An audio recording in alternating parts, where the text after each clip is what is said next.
Hello, and welcome to Chapter 21, Mergers and Divestitures, and this will be our final chapter for the course.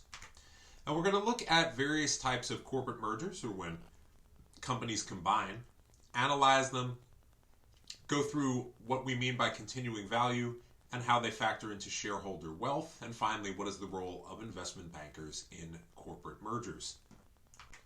So why do companies merge, and what are some good reasons? The number one reason is to get bigger and get a larger share of the market. So two competitors can merge and therefore get a larger share of the market. Companies can also try to achieve economies of scale. So you could have companies that are at different steps of the supply chain.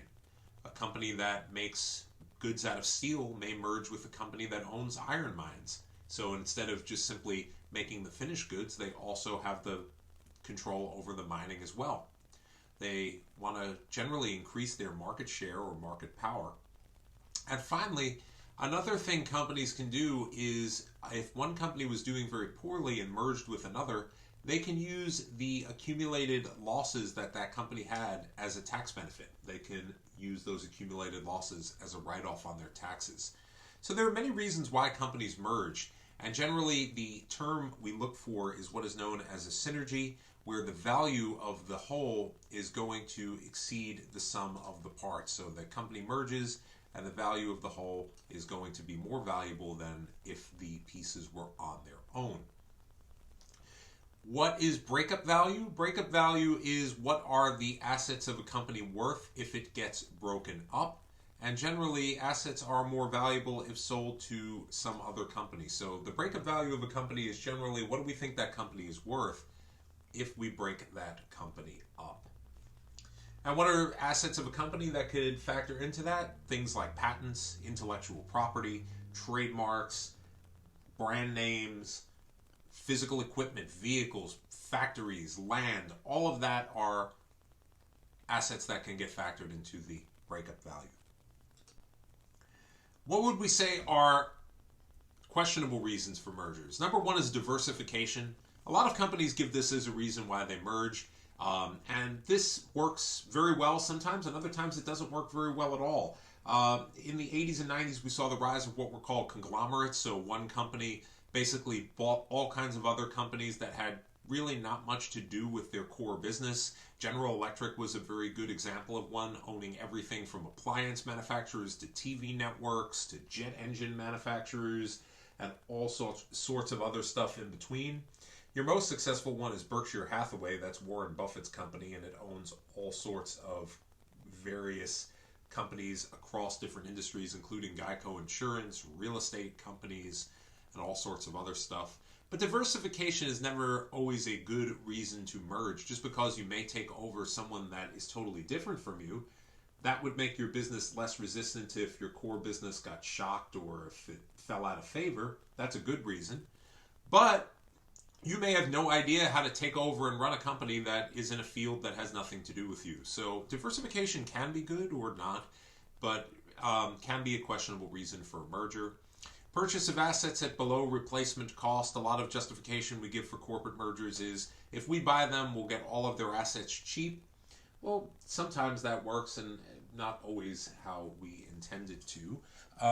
You've seen this argument used quite a bit recently with airlines. You currently have JetBlue trying to buy Spirit, and the main reason is so they get their planes. So purchasing assets at below replacement cost means if we buy the whole company, it's cheaper to do that than to try to buy these assets. And that is something that is given often as an explanation. What about diversification? We went through that already. Stabilize your earnings and be in different sectors. And what about this one here? Get bigger using debt finance mergers to help fight takeovers. We've touched upon takeovers already in this class, but remember, a takeover is when a company gets bought by another company against their will. Mergers are generally voluntary. You choose to merge with someone. Your management wants to do that. Whereas a takeover, a competitor or someone else or a private equity firm buys you, either by getting enough of the stock to get voting control and then fires your management, or a company might be on the verge of bankruptcy, and you can take over companies by negotiating with who that company owes money to. There are different ways to do this, but the logic is of merging to fight takeovers is if you merge and get really large, it's going to make it very hard for you to get taken over because probably no one will be able to afford to take you over. The larger a company is, the harder it is to take over just by virtue of the fact that it becomes larger and more valuable. The problem is, oftentimes they finance that with a lot of debt, and if you have a lot of debt, obviously, we went into all of that in the bond chapter, interest rates go up, becomes harder to meet your debt obligations, and that's not necessarily a good thing for a company either, especially if they run into bad economic times or anything like that. So what's the difference between a friendly merger and what I just said, a takeover or a hostile merger?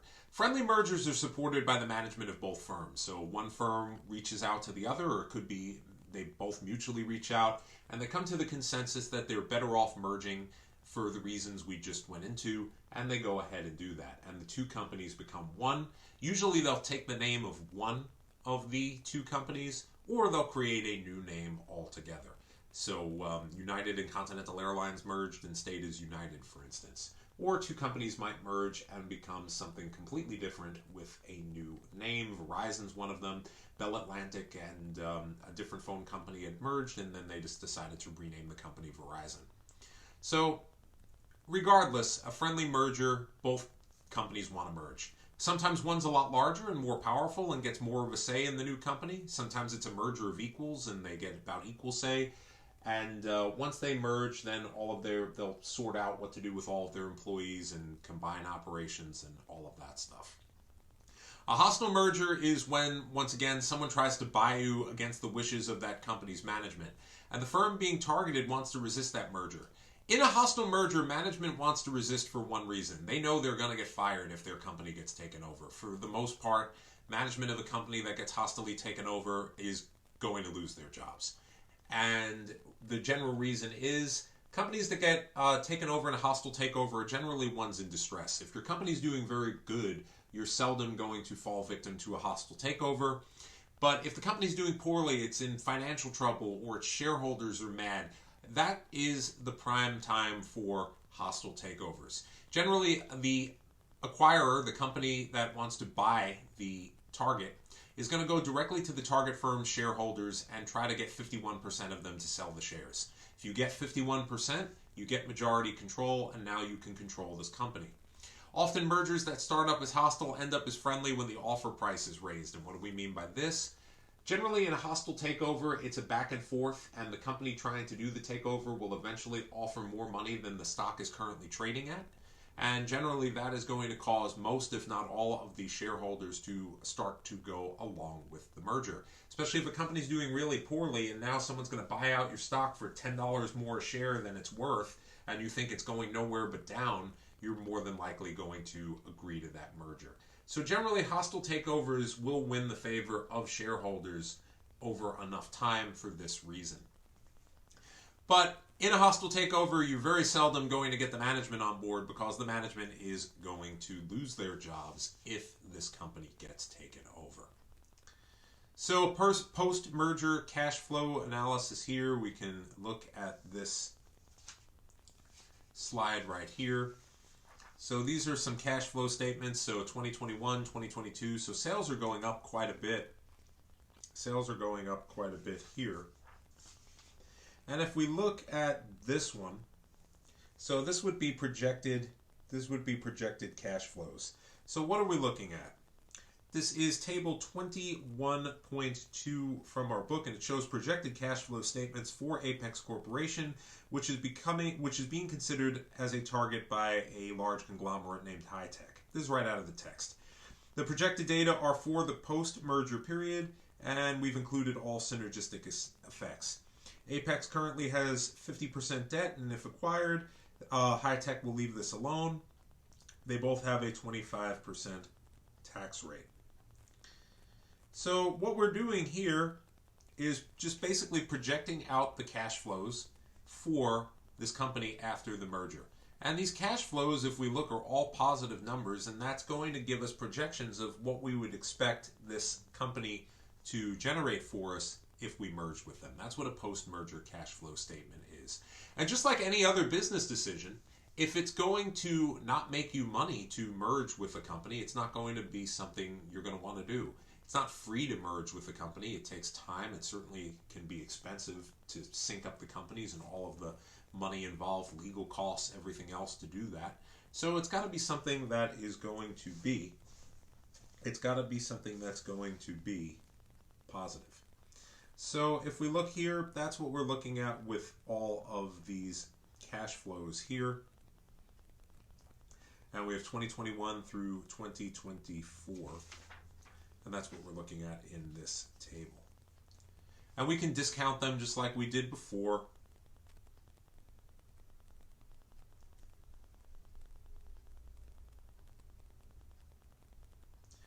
And determine what the present value is, all of that. So why is interest expense included here? Why was interest expense included here? Debt associated with a merger is more complex than the issue of new debt from a capital project, so like issuing bonds. When you acquire a company, you often assume the debt of the target, so you're going to get whatever bonds they issued. Old debt at different coupon rates is often part of the deal. The acquisition is often financed partially by debt. If we're going to buy one of our competitors, we're probably not going to just happen to have billions of dollars in cash. We might, but otherwise we're probably going to have to issue new bonds to raise some money to pay for this. And if that subsidiary is going to grow in the future, we may have to issue new debt as well to support it. So there is an interest expense component in a merger, and this is different than when we're looking at a regular capital project like we did in past chapters.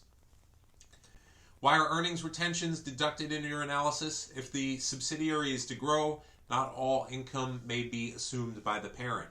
Some of those earnings may be retained to grow that subsidiary. Like any other company, the subsidiary or who we took over must invest some of those earnings to sustain growth. So we're not going to just take them over and every dime they make flows directly to our parent company. We're going to certainly have to put some of it back to keep that subsidiary operating, replacing inventory, replacing capital goods, investing in new products, all of that stuff, just like any other company. So what would the appropriate discount rate be to apply to the target's cash flows? Estimated cash flows are residuals which belong to the acquirer's shareholders, and they're riskier than typical capital budgeting cash flows. Because fixed interest charges are deducted, this increases the volatility of the residuals. Because the cash flows are risky equity flows, they should be discounted using the cost of equity, which is always going to be higher than our weighted average cost of capital. So if we want to discount the cash flows of the target, here's what we would do. The cash flows reflect the target's business risk, not the acquiring companies. Because the target is generating these cash flows, so however risky they are, that's the risk subjected to them. But the merger will affect the target's leverage and tax rate and give it financial risk as well. So if we want to calculate continuing value, what we're going to do is, number one, find the appropriate discount rate. This target, or this subsidiary we were looking at, has a discount rate of the following. The base rate is 9%. The risk premium is 4% times beta as usual. And beta of this company is pretty high. It's 1.43. It's significantly riskier than the market. So their cost of equity is going to be about 14.72%. 14.72%. It's growing at 6% per year. We subtract that from the discount rate, and this is what we do. The cash flow in 2024 times the growth divided by our discount rate minus our growth rate. And that's what's called our continuing value. The present value of those cash flows, that 203. Would another acquiring company obtain the same value? No, because all of the estimates would be different and there would be different synergies. So depending on who's acquiring them is going to determine the cash flow forecasts. Maybe this company that we just looked at syncs up the best with the company who's trying to acquire them. And if a different competitor buys them, it might still generate positive cash flows, but they might be less synergies. They might not just integrate so nicely. And also a different financing mix or tax rate would change our discount rate as well. So we would have a situation where we would have a different discount rate. So it's not going to be the same projections for any possible company acquiring them. These numbers would change depending on who was trying to acquire this target.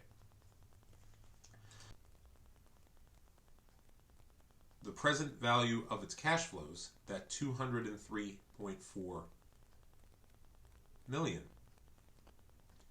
203.03 million, excuse me, that is going to be how much they're willing to pay. So to find out what the offer price is, here's what we're going to have to do. So to find out what the offering price is, here's what we're going to have to do. We're going to need to divide its value, or its present value, by how many shares outstanding. And we get $20.30. That should be our maximum offer per share. Hopefully we get it cheaper. So we're going to offer somewhere between $12.50, what they're currently trading at, and a maximum of $20.30. You're never going to offer less. You're never going to offer less than it's currently trading at, because then no one would agree to your merger. They want to at least make something. So you're going to offer somewhere between what it's currently trading at and that maximum of $20.30. You're not going to want to pay more than $20.30 a share, because at that point then you're not actually making money. It's not in your interest to do this. So your offer range could range from $12.50 to $20.30 a share. At $12.50, all the benefits would go to the acquirer's shareholders. At $20.30, all the value added would go to the target shareholders. It's probably going to be somewhere between. So the acquiring and target firms must decide how much wealth they're willing to forego and agree to some sort of a compromise. So what's shareholder wealth in a merger?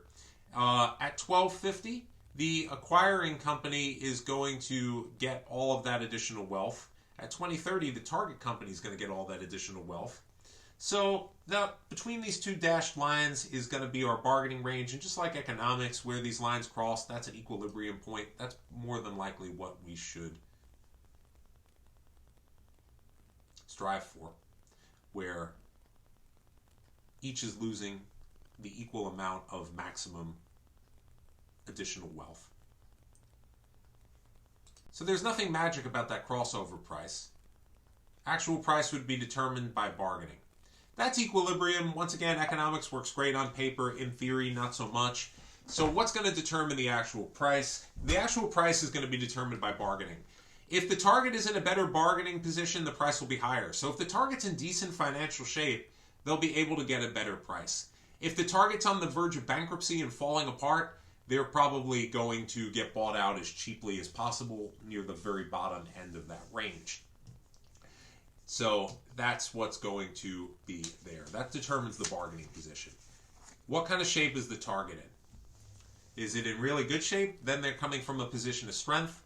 If they're teetering on the verge of bankruptcy, the acquirer is in a much better position.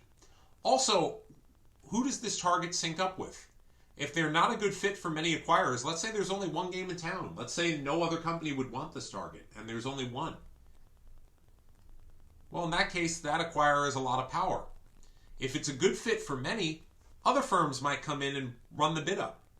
So if this target doesn't close the deal, one of their competitors, if this acquirer doesn't close the deal, one of their competitors might step in and go, hey, we're going to try to buy them and make a higher offer. And that can cause a bidding war and cause the offers to keep going up. If no one else really syncs up with this company, the price could be really close to $12.50. So there are various factors that determine what is going to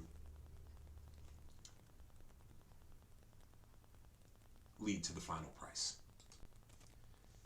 The acquirer might want to make a high preemptive bid to ward off other bidders, or make a low bid and then plan to increase it. It all depends on the strategy. Do targets managers have 51% of stock and want to remain in control? If the managers do, then you're going to have to negotiate with them. If the managers don't own very much of the shares, then you can go directly to the shareholders and purchase them. What kind of personal deal will the managers get? if you give the management a good enough deal, hey, you're getting fired, but we're going to give you generous payouts and all of this stuff, then maybe they might go along with the deal, especially if their stock gets cashed out for a lot of money. The management usually is going to resist at first, but sometimes you can get them on board. Other times you don't need to. One thing common is the acquirer might make a high bid at first to ward off other bidders, or make a low bid and then plan to increase it. It all depends on its strategy. There's no right or wrong answer here. Do mergers really create value?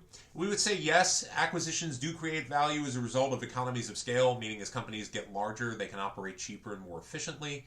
All of these other synergies of them syncing up and combining their core competencies, and also better management. If a company is bad management, it's falling apart, and they're on the verge of bankruptcy, and they get acquired by a really well-run company, that company can probably generate more value by virtue of now it's being more competently run. It's got better management running it. Shareholders of the target firm generally get most of the benefits because of these competitive bids. You're always going to get more money than your stock is currently worth, and sometimes you might get a lot more money than your stock is currently worth. And if you own stock in a company in financial distress, that's generally a very good thing. And what do investment bankers do here? Investment bankers help arrange mergers. So they may get contracted by a target or an acquirer and help set up. A company doing bad might hire an investment bank to put out feelers to find them someone to merge with them. And a company who wants to acquire someone will do the same. They can help assist in defensive tactics. Remember, there are ways to help ward off mergers. Things like poison pills and other things that will make it more expensive for companies to take you over. Investment banks can help you with that. Investment banks can help determine a fair value for the company. So you know that if someone's trying to merge with you, what would be fair of an offer? They can help finance the mergers. They can help the company issue new bonds and other means of financing, short-term debt, short-term borrowing to help finance that merger. And they can serve as a way to arbitrage risk.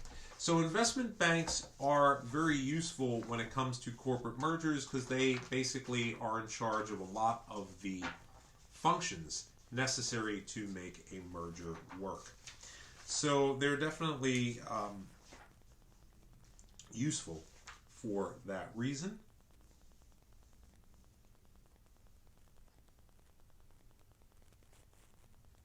And what we mean by risk arbitrage is this. A lot of investment banks might speculate in stocks of companies that are takeover targets. And that's where you buy and sell the same commodity at different prices. Knowing it's going to move quite a bit, it might make the investment bank quite a bit of money as well. So investment banks are intimately connected with mergers. And overall, mergers are something that are very common and commonly used in the business world. Two other things I want to touch upon. Corporate alliances. So corporate alliances are not a true merger, but that is where two companies decide to pair up for some reason. So Barnes & Noble and Starbucks is a corporate alliance. There are a lot of Starbucks in Barnes & Noble stores.